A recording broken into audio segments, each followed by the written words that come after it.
semuanya, masih di video jalan-jalan aku di Bali kemarin. Kali ini aku lagi ada di area Canggu. Ini pertama kalinya aku main ke area Canggu, karena biasanya kalau aku ke Bali, aku lebih sering main ke area Nusa Dua sama Seminyak. Nah, di Canggu kemarin ini aku ada mau rekomen kalian satu coffee shop yang sudah cukup populer.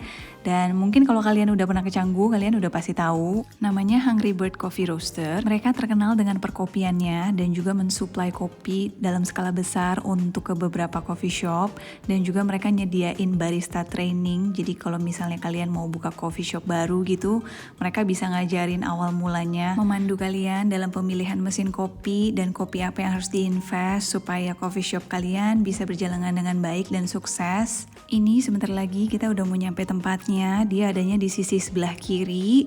Kalau kalian pakai motor, kalian bisa langsung parkir di depan coffee shopnya langsung. Tapi karena aku naik mobil, jadi kemarin itu aku nyari-nyari tempat parkirnya di mana, bingung. Ini dia coffee shopnya di kiri, jadi aku melipir sebentar ke kiri karena bingung nyari parkirnya di mana. Ternyata parkirannya ada tepat di seberangnya. Khusus untuk parkiran Hungry Bird, dia masuk gang kecil, nanti di dalamnya ada tempat parkiran yang cukup luas untuk parkiran mobil-mobil. Karena jalanan di area Canggu ini memang gak terlalu lebar seperti jalanan di area lainnya di Bali, jadi kita gak bisa parkir sembarangan di pinggiran, nanti bisa dikomplain orang. Tapi untuk kalian yang bawa mobil, tenang aja karena parkirannya cukup memadai. Ini dia lahan parkir di seberangnya coffee shop tadi, ada gang kecil dan parkirannya cukup luas untuk mobil. Nanti kita bisa jalan kaki dari sini keluar dan langsung ketemu Hungry Bird. Ini dia pemandangan depan coffee shopnya. Dia ada tempat outdoornya juga di depan. Kalau kalian memang merokok, bisa makan di luar. Hungry Bird ini gak hanya terkenal di perkopiannya aja, tapi mereka juga nyediain menu makanan pagi, sarapan, atau makan siang dengan range harga yang dimulai dari 30 ribuan aja. Dan penyajiannya cukup rapih dan rasa untuk harga 30 ribuan itu sangat-sangat oke banget menurut aku. Bahkan tergolong enak. Ini dia suasana di lantai 1 coffee shopnya. Mereka ada lantai 2-nya juga. Kemarin pas aku datang ke sini suasananya belum terlalu ramai, tapi begitu aku menjelang mau makan, orang-orang udah mulai pada berdatangan. Kayaknya tamu-tamu yang di sini tuh mereka udah biasa banget dan udah sering banget ke sini. Jadi tamu regulernya mereka. Ini dia menunya, lebih ke American breakfast, jadi ada pancake, burger, sama salad, tapi ada nasi goreng sama bakminya juga. Kita kan biasa orang Indonesia suka banget ya makan bakmi untuk breakfast. Akhirnya aku pesen egg benedict sama cappuccino dan americano, karena sebelum dari sini aku udah habis dari satu coffee shop yang lain juga, jadi aku cuma nyobain satu menu makanannya aja. Tapi aku ada lihat beberapa orang pesan menu yang lumayan enak untuk dimakan pagi hari atau siang hari, jadi kayak buah-buahan, fruit platter gitu, cukup lengkap. Mereka juga nyediain air putih gratis di water tap ini, bisa diambil sesuka-suka kita sebanyak-banyaknya. Ini dia cappuccino aku, harganya 27.000 dan rasanya enak. Ini egg benedict yang aku pesan, harganya 43.000. Penyajiannya cukup rapi untuk harga 43.000, karena kalau di kafe-kafe lain egg benedict ini biasanya dijual antara 70.000 sampai 80.000, belum termasuk tax and service. Jadi harga di sini tuh udah sangat terjangkau banget dan rasanya lumayan enak untuk harga segitu. Aku dan suami aku happy banget kita bisa nemuin tempat ini. Kita pasti akan balik lagi. Kalau kita ke Bali, pasti kita akan balik ke Hungry Bird. Nah, ini sekarang kita udah nyampe di Citadines Apartel, jadi hotel dengan service apartment dari Ascott Group. Lokasinya masih di daerah Canggu, deket banget dari Hungry Bird tadi, cuma 4 menit aja. Ini kalau kita jalan ke kiri sebentar, itu udah bisa langsung nembus ke Pantai Brawa. Mungkin Citadines ini kalau orang luar bacanya itu Citadines kali ya, cuman karena aku orang Indonesia, jadi aku bacanya Citadines saja ya. Ini dia ada basement untuk parkiran motor dan mobil, gak terlalu besar tapi juga nggak terlalu kecil, cukup aja untuk parkiran mobil dan motor, dan masih banyak space kalau untuk parkiran mobilnya. Dia ada akses lift langsung dari basement, jadi kalau ada orang yang pakai kursi roda bisa langsung naik ke atas. Ini dia resepsionisnya tepat di depan lobi. Jadi Citadines ini brand internasional dari Ascot dan sudah ada di 26 negara besar di luar kayak di Aussie, London, Shanghai, Tokyo. Itu namanya sama Citadines juga. Nah, yang di Bali ini ada 5 tipe kamar. Aku sebutinnya dari ukurannya aja ya, karena ada yang ukurannya sama tapi namanya beda. Jadi aku sebutinnya berdasarkan 5 ukuran yang berbeda. Aku booking Citadines ini di ukuran yang paling kecil, itu ukuran kamarnya 31 meter persegi, namanya studio. Aku dapat di harga 707.000, sudah termasuk tax and service. Tapi dia ada kamar yang lebih besar, ukurannya 53 square meter, itu harganya di 1 jutaan, belum termasuk breakfast. Ada lagi kamar yang 2 bedroom, jadi kayak apartemen modelnya. Kalian dapat meja makan yang proper, dan kamarnya juga ada yang king dan twin, itu harganya mulai dari 1.900.000 tapi belum termasuk breakfast.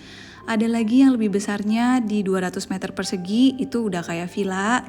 Harganya nggak dicantumin di website, mungkin kalian bisa kontak langsung aja kalau kalian berminat. Ini lorong menuju ke kamarnya, dia lumayan besar untuk orang yang pakai kursi roda. Tapi tipe kamar yang aku booking ini ukurannya kurang begitu cocok untuk orang yang pakai kursi roda, karena aku booking yang studio, ukurannya cuma 31 meter persegi, lebih cocok untuk traveler yang sendirian atau berdua. Kemarin itu awalnya aku pertama kali mau coba booking lewat aplikasi online, tapi ternyata nggak available di aplikasi online. Mungkin kuotanya dibatasin atau gimana, aku nggak ngerti. Jadi akhirnya aku langsung booking di websitenya langsung, di Citadines Canggu. Kalian bisa ketik aja di Google, nanti langsung keluar. Ini dia ukuran kamarnya, nggak terlalu besar tapi juga nggak terlalu kecil, sesuai aja dengan harganya. Dan aku booking kamar ini nggak dapat breakfast, makanya kemarin aku sempet ngiter-ngiter di daerah Canggu dan cobain beberapa restoran atau cafe yang lumayan enak. Ini dia ada balkon yang cukup lumayan besar, bisa langsung pemandangan lihat keluar, tapi aku punya view nggak terlalu bagus. Ada juga yang viewnya bisa langsung ke pool atau langsung ke pantai. Kalian bisa langsung request aja nanti viewnya mau kemana. Nah, ini kelebihan kita nginep di Citadines adalah kita dapat pantry yang dalamnya udah lumayan lengkap, sampai ke microwave juga. Bahkan kalian bisa request untuk bisa pinjem rice cooker. Jadi kalau kalian nginep sama anak-anak butuh bikin nasi atau masak sesuatu, peralatan di dapurnya udah cukup lumayan lengkap. Nah, ini aku kasih lihat ke kalian toiletnya. Dia di sisi kiri, ada tempat untuk menjemur pakaian dalam dan juga bisa untuk buang air kecil atau buang air besar. Di sebelah kanannya itu ada shower untuk mandi dan di tengah-tengahnya dipisahin sama wastafel. Toiletnya nggak terlalu besar, apalagi kalau mau bawa anak-anak masuk ke dalam toilet mandi bareng itu lumayan sempit. Tapi semua sanitarinya mereka pakai Toto dan keadaannya lumayan bersih. Tepat di depan toilet itu ada lemari pakaian sama berangkas kecil, tapi belum ada meja gosokan dan setrikaan. Jadi kemarin aku harus telepon dulu ke resepsionis untuk minta, baru mereka bawain. Di samping dari lemari pakaian itu udah ada pantry-nya, dia di bawah ada kulkas kecil dan juga kompornya pakai kompor listrik. Ini dia wajannya juga udah disediain dan ada mangkok, piring, gelas, sampai lap juga udah komplit. Jadi kalau tengah malam kita mau bikin pop mie atau indomie goreng, itu semua peralatannya udah tersedia. Sampai tadi ada saringan juga di atas. Ini di bawah sink ada tong sampahnya. Dan tadi di kulkas samping itu nggak ada isinya sih, kosong. Itu udah ada alat pemadam api juga, mereka udah ada siapin. Ini semua drawernya kosong, nggak ada isinya. Tapi kitchen ini cukup berguna, minimalis dan compact. Memang ala-ala apartemen kitchennya. Nah, ini aku lagi mau ajak kalian ke lantai 5. Dia ada kolam berenangnya dengan view ke pantai langsung dan juga ada bar kecil. By the way, aku belum info bahwa hotel ini baru aja dibuka di bulan Februari tahun 2021. Jadi hotelnya masih fresh banget, ruangan dan kamarnya itu semua masih bersih. Ranjangnya juga tadi dikasih serta dan semua spraynya itu masih bersih, putih, kinclong. Dengan harga yang aku dapat itu worth it banget. Kita nggak nyesel pilih Citadines sebagai tempat penginapan kita di daerah Canggu. Nah, ini kita udah di rooftopnya di lantai 5. Kita bisa nyantai-nyantai sambil minum minum dan nikmatin pemandangan laut di sini. Ini kemarin pas aku datang lagi nggak terlalu terang, jadi mendung. Lautnya sama langitnya lagi kusam banget warnanya, nggak begitu cerah. Aku ada videoin juga kebesokan harinya pas cuacanya lagi terang, langitnya lagi biru, lautnya juga jadi kelihatan biru, jadi lebih nyegerin. Enak banget buat santai sebentar di atas sini, bikin relax. Nah ini sebenarnya Citadines itu walaupun kelihatannya dari depan gak terlalu besar, tapi dia lebih memanjang ke belakang. Kolam berenangnya itu gak cuma ada satu, tapi ada dua. Tadi di atas yang di lantai 5 yang aku kasih lihat, nanti ada lagi di bawah, di deket gedung lainnya.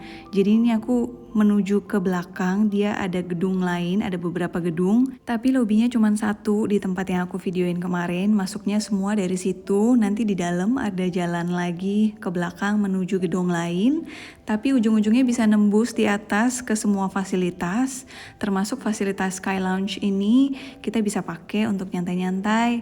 Dan view-nya 360 derajat, bisa ngeliat ke sekeliling kita ada apa. Ini sebenarnya di atas tempatnya cukup besar, tapi aku nggak videoin ke sekeliling semuanya karena ada beberapa orang lagi meeting. Jadi aku langsung aja turun ke bawah. Ini aku udah di lantai lobi, dia nggak jauh dari lobi. Di belakangnya itu kalau lurusin lagi ada tempat spa. Dia range harganya dari 300.000 sampai 500 ribuan. Tapi aku nggak ambil paket spanya karena aku nggak terlalu tahan kalau dipijit-pijit. Nanti yang ada aku bisa ketawa-ketawa, bukannya spa malah nggak jelas nanti ketawa terus. Ini di depan aku ada ruangan meeting untuk corporate atau event. Di sampingnya ruangan meeting yang ada pintu putih itu kita langsung bisa ke tempat gym. Aku juga nggak nge-gym, cuman videoin aja buat kalian. Kalau kalian lagi liburan, itu tim ikut nge-gym atau nggak akan nge-gym kalau lagi liburan? Kalau aku kayaknya nggak akan pernah nge-gym sih kalau lagi liburan. Kecuali udah nggak jalan seharian, makan melulu dan butuh keluar keringat baru aku akan gym. Tapi karena liburan kali ini aku banyak jalan kesana kemari dan ambil video, jadi kayaknya udah cukup capek dan males olahraga lagi. Jadi aku cuma videoin aja ke kalian. Ini di samping tempat gym ada kolam renang yang tadi aku bilang. Jadi kolam renangnya nggak cuma di atas, ada lagi juga di bawah. Nah ini di belakang kolam renang itu kayaknya masih tanah punya Citadines. Karena aku ada lihat beberapa orang masuk ke sana dari pintu ini, pintu yang terbuka otomatis. Mungkin yang di belakang kolam renang ini untuk area kamar yang lebih besar atau 2 bedroom. Tapi aku nggak lanjutin masuk ke sana karena nggak enak juga, aku nggak ada akses. Ini tadinya aku mau jalan kaki menuju ke Pantai Brawa, cuma 5 menit aja. Tapi akhirnya nggak jadi, aku balik lagi ke hotel dan aku enjoy fasilitas di lantai 5 aja. Udah lumayan enak dan bisa kelihatan pantai juga. Segitu aja video aku untuk Citadines Canggu kali ini. Mudah-mudahan berguna untuk kalian. Kalau kalian ada saran dan komen, jangan lupa tulis di bawah. Terima kasih yang udah nonton, jangan lupa di subscribe dan sampai ketemu di video lainnya. Bye!